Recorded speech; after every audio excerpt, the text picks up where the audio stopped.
கர்த்தராகிய இயேசு கிறிஸ்துவின் இனிய நாமத்தில் உங்கள் அனைவருக்கு என் அன்பின் வாழ்த்துக்கள்.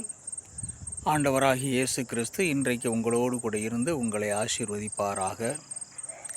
வேதம் சொல்கிறது, உபாகமம் 3:2 அவனுக்கு பயப்பட வேண்டாம் என்று சொல்லி ஆண்டவர் அங்கு சொல்கிறதை பார்க்கிறோம்.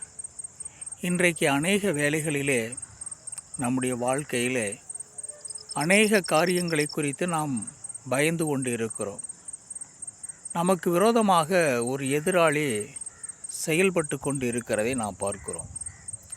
அந்த எதிராளியை குறித்து நாம் அநேக வேளைகளே கலங்கி கொண்டிருக்கிறோம், தவித்து கொண்டிருக்கிறோம், அதை குறித்து சிந்தித்து கொண்டிருக்கிறோம்.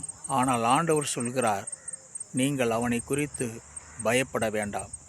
மனிதனாக இருந்தாலும் சரி, அந்தகார இருளின் ஆதிக்கங்களாக இருந்தாலும் சரி, எதை குறித்து நீங்கள் கலங்க வேண்டாம்.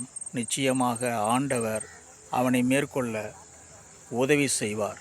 ஆகையினாலே இன்றைக்கு திடமனதோடு கூட அவனை எதிர்த்து நில்லுங்கள்.